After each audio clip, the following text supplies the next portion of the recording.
afternoon. So we need to start with a new topic, that is assigning values to variables. In the previous class, we learned what actually is a variable and how we are going to declare a variable. Variable ಅಂದ್ರೆ ಏನು? ಹೆಸರು. Program elements ಅನ್ನು identify ಮಾಡಲಿಕ್ಕೆ ಕೊಡುವಂತ ಹೆಸರು. ಅದನ್ನ ಯಾವ ರೀತಿ ಡಿಕ್ಲೇರ್ ಮಾಡ್ತೀವಿ ಅನ್ನೋದನ್ನು ಕಲಿತೀವಿ. Declarations will be consider, for example, this is a declaration of variable. You are going to make use of two variables in your program. ನಿಮ್ಮ ಪ್ರೋಗ್ರಾಮ್ ಒಳಗೆ ಎರಡು ವೇರಿಯೇಬಲ್ಸ್ ಅನ್ನ ಯೂಸ್ ಮಾಡ್ತೀರಿ. ಅಂದ್ರೆ ಎರಡು ಡೇಟಾ ಎಲಿಮೆಂಟ್ಸ್ ಅನ್ನ ಯೂಸ್ ಮಾಡ್ತೀರಿ. ಒಂದು ಎಲಿಮೆಂಟಿಗೆ ಹೆಸರು ಎ ಅಂತ ಕೊಡ್ತೀರಿ, ಇನ್ನೊಂದಕ್ಕೆ ಬಿ ಅಂತ ಕೊಡ್ತೀರಿ. And in A as well as in B, A ಮತ್ತು ಬಿ ಎರಡರೊಳಗೂ ಕೂಡ ಯಾವ ರೀತಿಯಾದಂತಹ ವ್ಯಾಲ್ಯೂಸ್ ಅನ್ನ ಸ್ಟೋರ್ ಮಾಡ್ತೀವಿ? Integer type of values, that means whole numbers you are going to store. ಇದರಿಂದ ಏನಾಯ್ತು? ಈ ಸ್ಟೇಟ್ಮೆಂಟ್ ಎಕ್ಸಿಕ್ಯೂಟ್ ಆದ ತಕ್ಷಣ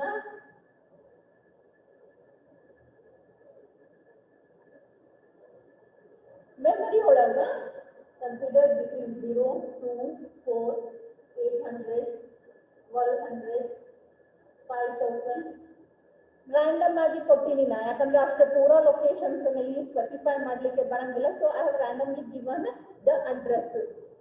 ಈ ಪರ್ಟಿಕ್ಯುಲರ್ ಸ್ಟೇಟ್ಮೆಂಟ್ ಅರ್ಥ ಏನು? You need to reserve memory for a variable A and for variable B. ಈ ಎ ಮತ್ತು ಬಿ ಏನದಲ್ಲ, ಯೂಸರ್ಸ್ ರೆಫರ್ ಮಾಡುವಂತಹ ಹೆಸರು. whereas these are the memory locations which the compiler and operating system is going to refer. ನಾನು ಈಗ ಏನ್ ಮಾಡಿದೆ, ಎರಡೆರಡು ಬೈಟ್ದಷ್ಟು ಮೆಮರಿನ ರಿಸರ್ವ್ ಮಾಡ್ಕೊಂಡು ಇಟ್ಕೊಂಡಿನಿ ಡಿಕ್ಲರೇಷನ್ ಒಳಗೆ. ಇವಾಗ ಒಂದು ಖಾಲಿ ಸೈಟ್ ಅನ್ನ ಪರ್ಚೇಸ್ ಮಾಡಿದ್ವಿ ಅಂತಂದ್ರೆ ಇವತ್ತಿಲ್ಲ ನಾಳೆ ಮನಿ ಕಟ್ಬೇಕಾ? Declaration is like you have purchased an empty site. ಒಂದು ಜಾಗ ಖರೀದಿ ಮಾಡಿವಿ, ಇವತ್ತಿಲ್ಲ ನಾಳೆ ಏನ್ ಮಾಡ್ಬೇಕು? ಆ ಜಾಗ ನಾನು ಮನಿ ಕಟ್ಬೇಕು. ಹೌದಾ? ಕಟ್ಬೇಕು ಇಲ್ಲ ಜಾಗ ತಗೊಂಡ್ಮೇಲೆ ಮಾಡ್ತೀವಿ ಮೇಡಮ್ ಅಂದ್ಬಿಡ್ರಿ. ಹೆಚ್ಚಿನವ್ರು ಮಾಡ್ತಾರೆ, ಒಂದೊಂದು ಏನ್ ಮಾಡ್ತಾರೆ? ಮನಿನೇ ಕಟ್ತಾರೆ, right? So you have reserved the place. Next thing what you have to do, you have to assign the values. A ಗೆ ಒಂದು ವ್ಯಾಲ್ಯೂ ಕೊಡಬೇಕು, ಬಿ ಗೆ ಒಂದು ವ್ಯಾಲ್ಯೂ ಕೊಡಬೇಕು. ಆ ಪ್ರೊಸೀಜರಿಗೆ ನಾವೇನ್ ಕರಿತೀವಿ? ಅಸೈನಿಂಗ್ ವ್ಯಾಲ್ಯೂಸ್ ಅಂತ ಕರಿತೀವಿ. ವೇರಿಯೇಬಲ್ಸ್ ಮೆಮರಿನ ರಿಸರ್ವ್ ಮಾಡಿ ಇಟ್ಕೊಂಡು, ಆ ಮೆಮರಿ ರಿಸರ್ವ್ ಮಾಡಿ ಇಟ್ಮೇಲೆ ಅದರೊಳಗೆ ಏನಾರ ಹಾಕ್ಬೇಕಲ್ಲ, right? And for that one you are going to make a operator which is called as assignment operator ಅಂತ ಯೂಸ್ ಮಾಡ್ಕೊಂತೀವಿ. We are going to make use of assignment operator to assign the values. Assign the values, and value can be assigned in two ways. One is using initialization. One is using initialization technique, and another one is reading through the keyboard. Reading through the keyboard.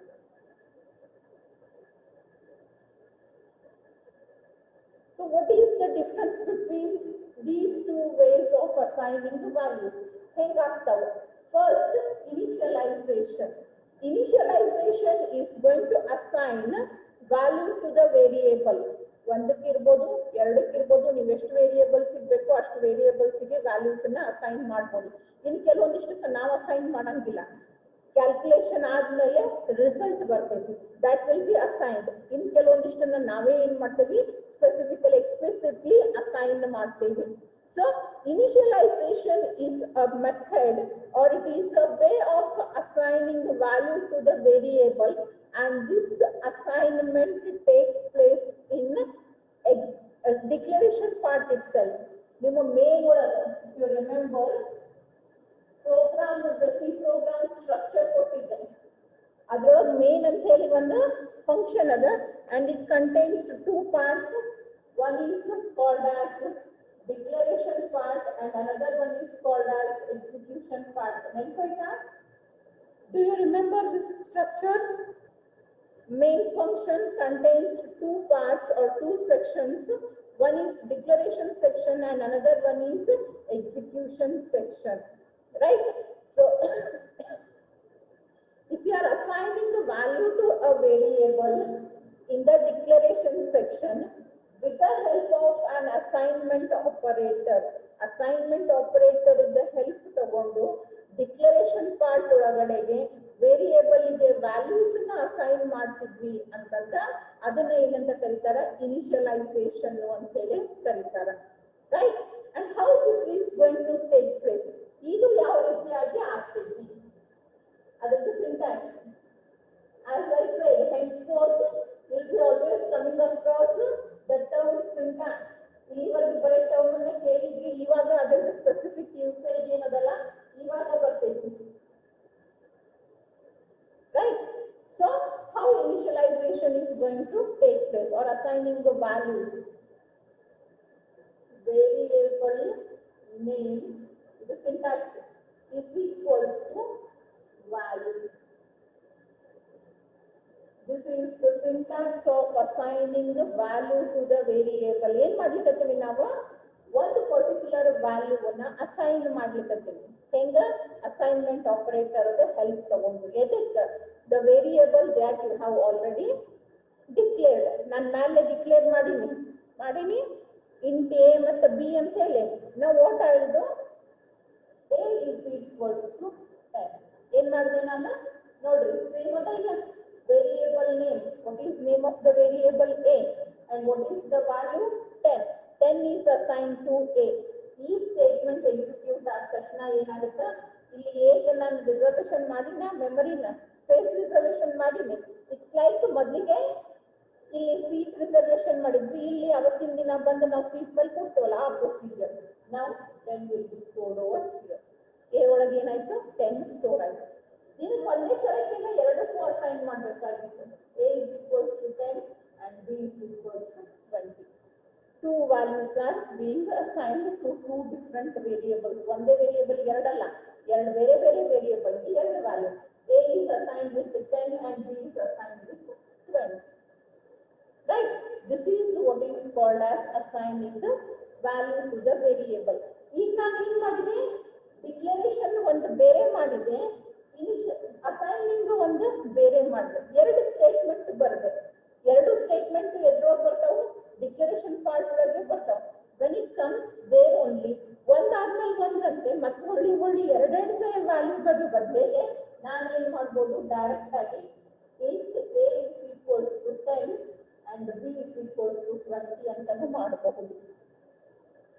Data type integer, that means ಇಲ್ಲಿ ಮುಂದೆ ಬರುವಂತಹ ಎಲ್ಲಾ variables ಅವ್ರಿಗೂ ಎಂತ value store ಮಾಡ್ತೀನಿ, hole value store ಮಾಡ್ತೀನಿ.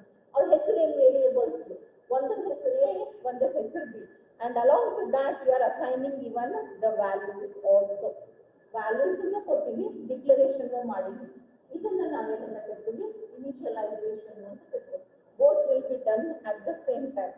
ಇದು assigning the value, but ನಾವು ಡಿಕ್ಲರೇಷನ್ ಬೇರೆ ಸ್ಟೇಟ್ಮೆಂಟ್ ನಾಗ ಮಾಡ್ಲಿಕ್ಕೀವಿ, ಅಸೈನಿಂಗ್ ದ ವ್ಯಾಲ್ಯೂನ ಬೇರೆ ಸ್ಟೇಟ್ಮೆಂಟ್ ನಾಗ ಮಾಡಿದ್ವಿ. ಎರಡೆರಡು ಸ್ಟೇಟ್ಮೆಂಟ್ಸ್ ಯಾಕೆ ರಿಪೀಟ್ ಮಾಡೋದು? when you can do that in a single statement, type ಮಾಡ್ಬೇಕಿಲ್ಲ. ಒಂದ್ಸರಿ ಅದೇ ಹೊಳ್ಳಿ ಇಲ್ಲಿ ಬರ್ಲಿಕ್ಕೈತಿ ಮತ್ತೆ ಅಲ್ಲಿ ಬರ್ಲಿಕ್ಕೈತಿ. ಒಂದು ಕಾಮ, ಒಂದು ಸೆಮಿಕೋಲನ್, ಟೋಟಲಿ 4 ಟೈಪಿಂಗ್ ಟೈಮ್ ಅನ್ನ ಸೇವ್ ಮಾಡ್ಬೋದು. A B ರಿಪೀಟ್ ಆಗ್ತಾವ, ಕಾಮ ರಿಪೀಟ್ ಆಗ್ತೈತಿ, ಸೆಮಿಕೋಲನ್ ರಿಪೀಟ್ ಆಗ್ತೈತಿ. Instead of repeating again and again the same thing, initialization can be done. Declaration as well as assigning the value are going to take place at the same time. Again, float B is equals to 1.34. Floating point values ಅನ್ನ store ಮಾಡ್ತೀನಿ. Variable ಹೆಸರೇನು B. What is the value that is assigned? It is 1.34. Reservation ಅವಾಗೆ ಆಗ್ತೈತಿ. ಇದು it's like ನೀವು local bus ನಾಗ ಅಡ್ಡಾಡ್ತಿರಲ್ಲ, city bus ಇರ್ಬೋದು ಅಥವಾ ಸಮೀಪ ದೂರಿಗೆ ಟ್ರಾವೆಲ್ ಮಾಡ್ತೀವಿ, ಮೊದಲೆಲ್ಲೂ ನಾವು ರಿಸರ್ವೇಷನ್ಸ್ ಮಾಡಂಗಿಲ್ಲ. ಹೋಗಿ ಸೀಟ್ ಮೇಲೆ ಕುಂದ್ಮೇಲೆ ನಾವು ಯಾವ ಊರಿಗೆ ಹೋಗ್ಬೇಕು ಅನ್ನೋದನ್ನ ಹೇಳ್ತೀವಿ. The same way initialisation means assigning the value as well as declarations are going to take place in a single step. ಒಂದೇ ಇನ್ಸ್ಟ್ರಕ್ಷನ್ ಒಳಗೇನೆ ಎರಡು ಕೆಲಸನ ಮಾಡ್ತೀವಿ. ಇದಕ್ಕೆ ಏನಂತ ಕರೀತಾರೆ, ಇನಿಷಿಯಲೈಸೇಷನ್ ಅಂತ ಕರೀತಾರೆ. Initialisation is nothing but assigning the value to the variable where you are going to assign it is in the declaration part itself. Declaration ಜೊತೆಗೇನೆ ವ್ಯಾಲ್ಯೂ ಅನ್ನ ಅಸೈನ್ ಮಾಡ್ತೀವಿ. Is it clear? You can either follow this way or you can go for this method. Declaration ಬೇರೆ, assigning the values ಅನ್ನ ಬೇರೆ ಮಾಡಬಹುದು. ಇಲ್ಲ ಅಂತಂದ್ರೆ ಒಂದೇ ಸರಿಗೆ ಎರಡು ಸ್ಟೆಪ್ಸ್ ಅನ್ನು ಕ್ಯಾರಿ ಔಟ್ ಮಾಡಲಿಕ್ಕೆ ಬರ್ತದೆ. Is it clear?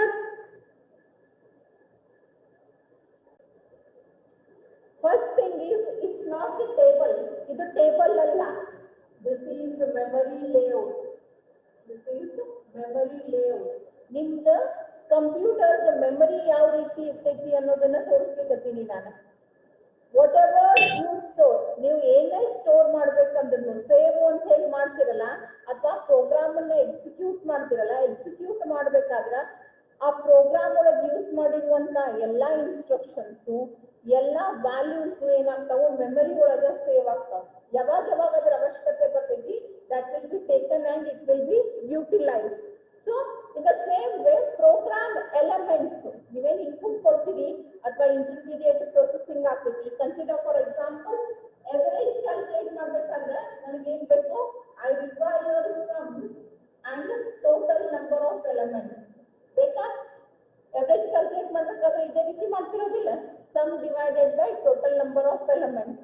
And how you are going to obtain sum is equals to ಮೂರು ಎಲಿಮೆಂಟ್ಸ್ ಇದ್ದು ಅಂದ್ರೆ a plus b plus c. Sum is equals to a plus b plus c. ಮೂರು elements ನ add ಮಾಡ್ತೀವಿ. ನಿಮ್ದು actual input ಯಾವುದು? a b c. Sum is also a result, but it's not a final result. Instead it is an intermediate result. Why it is intermediate result? ನಂದು final result ಏನದ? Average ಅದ. ಆ average ಗೆ ನಾನು ಈ some ಅನ್ನ utilise ಮಾಡ್ಕೊಳಿಕತ್ತೀನಿ. ಅಂದ್ರೆ either it is an input or it is an intermediate result or it is the final result. Everything has to be stored in the memory. ಎಲ್ಲಾನು ನೀವು ಮೆಮರಿ ಒಳಗೆ ಸ್ಟೋರ್ ಮಾಡ್ತೀವಿ ಅಂತಂದ್ರೆ ಡೈರೆಕ್ಟ್ ಆಗಿ ಹೋಗಿ ಸ್ಟೋರ್ ಮಾಡ್ಲಿಕ್ಕೆ ಬರಂಗಿಲ್ಲ. ಮೊದಲಿಗೆ ನೀವೇನ್ ಮಾಡ್ಬೇಕು? ರಿಸರ್ವೇಷನ್ಸ್ ಅನ್ನ ಮಾಡ್ಬೇಕು. And for that one you are going to make a declaration. ನೀ ಡಿಕ್ಲರೇಷನ್ ಸಪರೇಟ್ ಆಗಿ, ಇನಿಷಿಯಲೈಸೇಷನ್ ಅಸೈನಿಂಗ್ ವ್ಯಾಲ್ಯೂ ಸಪರೇಟ್ ಆಗಿ ಮಾಡಿದ್ರಿ ಅಂದ್ರೆ ಎರಡು ಸ್ಟೆಪ್ ಒಳಗೆ ವರ್ಕ್ ಕ್ಯಾರಿ ಔಟ್ ಆಗುತ್ತೆ. Memory is represented in this way. Memory na odd block even ಅಂತ ಹೇಳಿ ಡಿವೈಡ್ ಮಾಡ್ತಾರೆ. ನಿಮ್ಮ ಮೆಮರಿ ಸೈಜ್ ಎಷ್ಟು ಇರ್ತೈತಲ್ಲ ಅಷ್ಟು ಅಡ್ರೆಸಸ್ ಬರ್ತಾವ. It starts from 0 up to, ನಿಮ್ದು 1 KB ಮೆಮರಿ ಇತ್ತು ಅಂತಂದ್ರೆ it will be 1024. ಇಲ್ಲಿ 1/2, 2/2, 3, 4, 0, 1. Address will be 0, 1, but it's 2 bytes, 4 bytes, 6, 8, 10, 12, 14, 16 ಈ ರೀತಿಯಾಗಿ 10, 24 ತನಕನೂ ನಿಮ್ಮ ಮೆಮರಿ ಅಡ್ರೆಸಸ್ ಬರ್ತಾವ. Simple, if it's 1 KB memory, 1 KB ಅಂತಂದ್ರೆ 1024 bytes. I hope you all know 1 KB is equals to 1024 bytes. ಈ ರೀತಿಯಾಗಿ ನಾವೇನ್ ಮಾಡಿರ್ತೀವಿ, ಅಡ್ರೆಸಸ್ ಅನ್ನ ಮೆಮರಿಗೆ ಅಲೋಕೇಟ್ ಮಾಡ್ತಾರೆ. ನೀವು ಯಾವುದೇ ಪರ್ಟಿಕ್ಯುಲರ್ ಮೆಮರಿ ಲೊಕೇಶನ್ ಅನ್ನ ಐಡೆಂಟಿಫೈ ಮಾಡ್ಬೇಕಂದ್ರೆ that will be identified with its unique address. ಈ ಅಡ್ರೆಸ್ ಮೇಲೆ ನಾವು ಅದು ಬ್ಲಾಕ್ ಅನ್ನ ಐಡೆಂಟಿಫೈ ಮಾಡ್ತೇವೆ. ಓಕೆ, 800 ಬ್ಲಾಕ್ ಇಲ್ಲ ಐತಿ, 1000 block it is here, 10,000 block ಬೇಕು ಅಂದ್ರೆ ಅದು ಕೆಳಗೆಲ್ಲ ಒಂದ್ ಕಡೆ ಇರ್ತೈತಿ. ಆ ಹೆಸರುಗಳು ಅಥವಾ ಆ ಲೊಕೇಶನ್ ಒಳಗೆ ಏನು ವ್ಯಾಲ್ಯೂ ಅದ ಅನ್ನೋದು ಯೂಸರ್ಗೆ ಗೊತ್ತಿರಂಗಿಲ್ಲ. ಅದ್ರ ಸಲುವಾಗಿ ನಾವೇನ್ ಮಾಡ್ತೀವಿ, ನಮಗೆ ಬೇಕಾಗಿರುವಂತ ಹೆಸರನ್ನ ಕೊಟ್ಟು ವೇರಿಯೇಬಲ್ಸ್ ಅಂತ ಹೇಳಿ ಕರಿತೀವಿ. ಆರ್ ಡಿಕ್ಲೇರಿಂಗ್ 2 ವೇರಿಯೇಬಲ್ಸ್ ಅಂದ್ರೆ ಅದರ ಅರ್ಥ ಏನು, ಎರಡು ಮೆಮರಿ ಲೊಕೇಶನ್ ಗೆ ನಾನು ನನಗೆ ಬೇಕಾಗಿದ್ದ ಹೆಸರು ಕೊಟ್ಟೆ, ಅಲ್ಲಿ ನಾನು ನನಗೆ ಬೇಕಾಗಿದ್ದ ವ್ಯಾಲ್ಯೂಸ್ ಅನ್ನ ಸ್ಟೋರ್ ಮಾಡ್ತೀನಿ. ಒಂದಕ್ಕೆ ಹೆಸರು ಎ ಅಂತ ಕೊಟ್ಟಿನಿ, ಒಂದಕ್ಕೆ ಹೆಸರು ಬಿ ಅಂತ ಕೊಟ್ಟಿನಿ. ನಾವು it's work of operating system to assign the locations. Memory ಒಳಗೆ ಎಲ್ಲಿ ಖಾಲಿ ಅದ, ನನಗೆ ಎಷ್ಟು ಬೇಕು ಅನ್ನೋದನ್ನ ಮ್ಯಾಚ್ ಮಾಡಿ ಅಲೋಕೇಟ್ ಮಾಡ್ತಾರೆ. ನಾನು ಇಲ್ಲಿ ಇಂಟ್ ಅಂತ ಡಿಕ್ಲೇರ್ ಮಾಡೀನಿ ಅಂದ್ರೆ ಇಂಟೀಜರ್ ಟೈಪ್.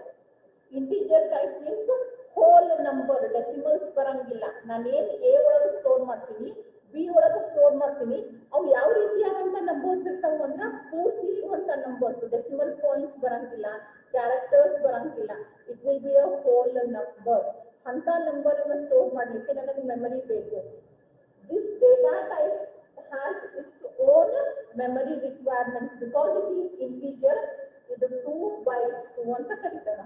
ಇಂಟೀಜರ್ ಗೆ 2, ಕ್ಯಾರೆಕ್ಟರ್ ಗೆ 1 ಅಂತ ಸ್ಪೆಸಿಫಿಕ್ ಆಗಿ ಡಿಫೈನ್ ಮಾಡಿದ್ದಾರೆ ಸಿ ಲ್ಯಾಂಗ್ವೇಜ್ ಒಳಗೆ, right? So because I have declared it as int means A ಗೆ 2 bytes ಬೇಕು, B ಗೆ 2 bytes ಬೇಕು. Now the searching will be carried out. ಎಲ್ಲಿ 2 bytes ಇದ್ದ ಜಾಗ ಖಾಲಿ ಐತಿ ಫಸ್ಟ್ ಹುಡುಕ್ತೈತಿ. ಓಕೆ 1000th ಲೊಕೇಶನ್ ಒಳಗೆ 2 bytes ಖಾಲಿ ಅದ, ಅದಕ್ಕೆ ಏನ್ ಅಸೈನ್ ಮಾಡ್ತಾರೆ. ಅಷ್ಟೊತ್ತಿಗಾಗಲೇ ಯಾರೋ ಒಬ್ಬರು ಮೆಮೊರಿ ಒಳಗಿಂದ ಏನೋ ಕಂಟೆಂಟ್ ಅನ್ನ ಡಿಲೀಟ್ ಮಾಡಿದ್ರು. ಮತ್ತೆ ಸೆಕೆಂಡ್ ಇನ್ನೊಂದು ವೇರಿಯೇಬಲ್ ಅದ A B, ಅದಕ್ಕೂ type integer. That means another 2 bytes is required. Again searching will be carried out. Okay, immediate ಆಗಿ ಇಲ್ಲೇ ಯಾರೋ ಡಿಲೀಟ್ ಮಾಡಿದ್ದಕ್ಕೆ ಇದು ಖಾಲಿ ಆಗಿತ್ತು, ಸೊ ಇದಕ್ಕೆ ಏನ್ ಮಾಡಿದ್ರು B ಅಂತ ಹೇಳಿ ಅಸೈನ್ ಮಾಡಿದ್ರು. ಸಿಸ್ಟಮ್ ರೆಫರ್ ಮಾಡೋದು ಅದನ್ನ 2 ಮತ್ತು 1000th ಲೊಕೇಶನ್ ಅಂತ ಹೇಳಿ ರೆಫರ್ ಮಾಡ್ತೀವಿ. ನಾವು ರೆಫರ್ ಮಾಡೋದು ಅದನ್ನ A ಮತ್ತು B ಅಂತ ಹೇಳಿ ರೆಫರ್ ಮಾಡ್ತೀವಿ. ನಾವು you reserve the memory, reservation ಮಾಡಿದೆ. ಮುಂದೆ ಎಂದೋ ಒಂದಿನ ಅದ್ರೊಳಗೆ ಏನೋ ಹಾಕ್ತೀನಿ ನಾನು ಅಂತ ಹೇಳಿ.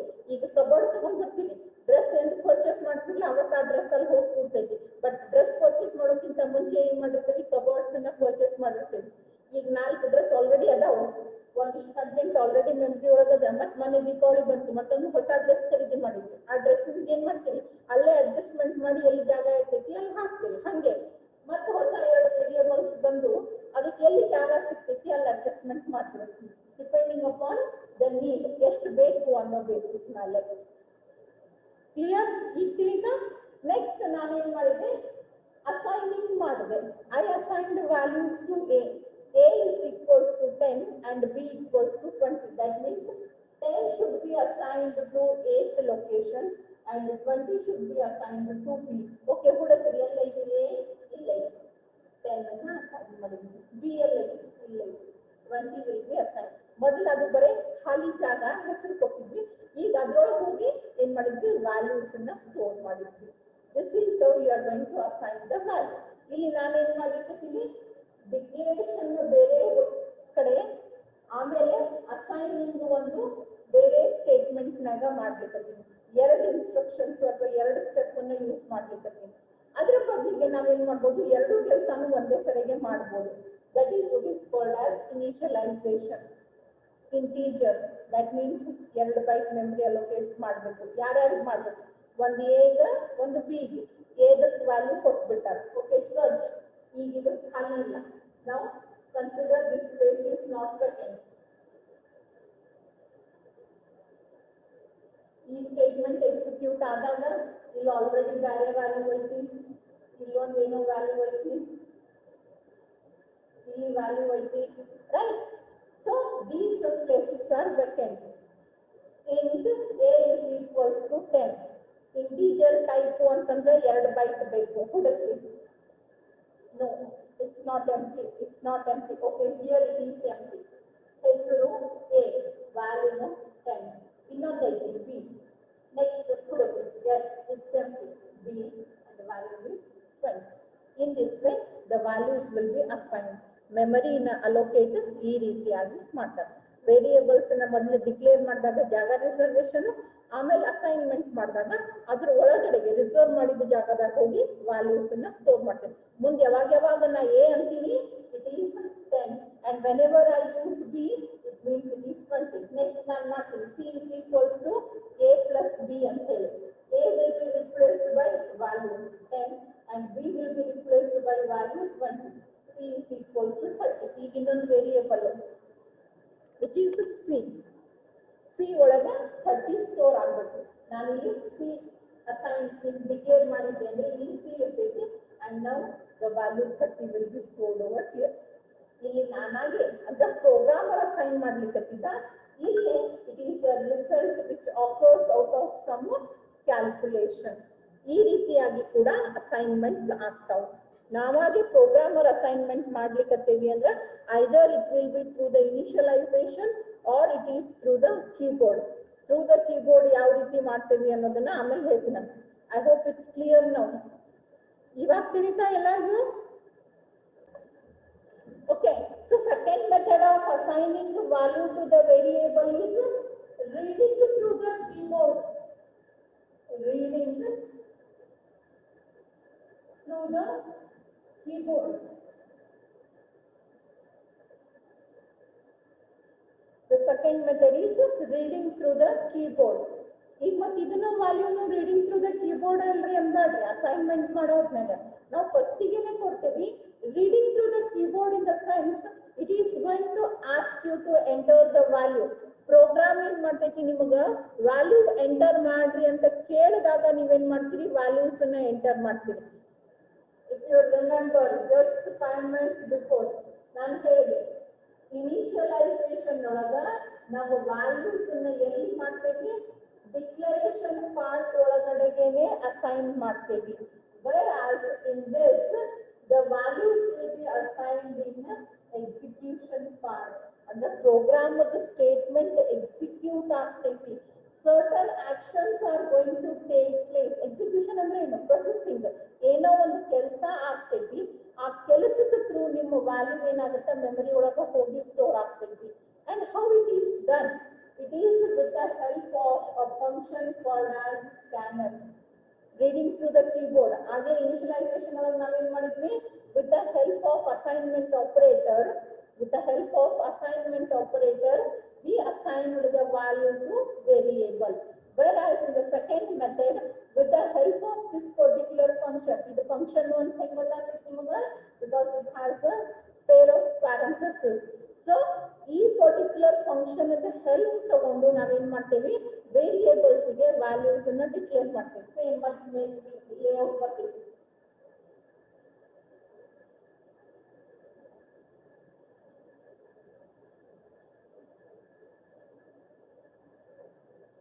right? so this is the layout. ನಿಮ್ಮ ಪ್ರೋಗ್ರಾಮ್ ದೊಳಗ main contains two parts. one is the declaration and another one is the execution part. declaration ಅಂದ್ರೆ ನೀವು ಏನೇನ್ ವೇರಿಯೇಬಲ್ಸ್ ನ ಯೂಸ್ ಮಾಡ್ತೀರಿ ಅದನ್ನ ಡಿಕ್ಲೇರ್ ಮಾಡಬೇಕು. int a b and sum. ನಾನೇನ್ ಹೇಳಿದೆ ಮೂರು ವ್ಯಾಲ್ಯೂಸ್ ನನಗೆ ಎಲಿಮೆಂಟ್ಸ್ ಬೇಕಾಗ್ತಾವ. ಒಂದ್ ಎಲಿಮೆಂಟ್ ನ a ಅಂತ ಕರಿತೀನಿ, ಒಂದನ್ನ b ಅಂತ ಕರಿತೀನಿ, ಇನ್ನೊಂದನ್ನ ಸಮ್ ಅಂತ ಕರಿತೀನಿ. ಓಕೆ, ಇಲ್ಲಿ a ಅದ, ಇಲ್ಲಿ b, ಇಲ್ಲಿ ಸಮ್. ಈ ಸ್ಟೇಟ್ಮೆಂಟ್ ಅಕಾರ್ಡಿಂಗ್ಲಿ ಏನಾಗ್ಬೇಕಿತ್ತು ರಿಸರ್ವೇಶನ್ ಆಗ್ಬೇಕಿತ್ತು ಮೆಮರಿದು, ಆಯ್ತು. ಡಿಕ್ಲರೇಷನ್ ಪಾರ್ಟ್ ಮುಗಿತು. Next printf statement. enter the values for